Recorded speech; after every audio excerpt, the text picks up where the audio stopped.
In today's video, I'm gonna share with you a very simple and delicious chicken breast recipe. Start by removing some of the excess water of the chicken breast with a paper towel so it doesn't splatter too much when you put it in the hot oil. Next, in a large enough pan, add 2 tablespoons of olive oil and set the burner up to medium-high. In this case, I'm using cast iron pan, but you can use whatever you have available.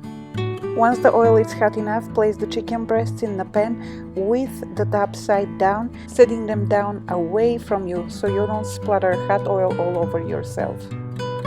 And while I'm searing the top sides of the chicken breasts, still on medium-high, I'm adding salt and black pepper to taste. And I'm sauteing the top side of the chicken breasts on medium-high for about 2 minutes. And if you're using a cast iron pan, after 2 minutes, try to flip the chicken breasts over, but very gently, and if you feel any resistance, that means that the chicken breast is not done yet. And once the chicken breasts are well seared on the top, flip them over, turn the burner down to medium, and toss about 2 tablespoons of butter in the pan. And once the butter has completely melted, add 1 tablespoon of dried thyme leaves, about a teaspoon of garlic powder, and 2 tablespoons of brown sugar. And if you don't have garlic powder, you can just throw 1 clove of unpeeled garlic.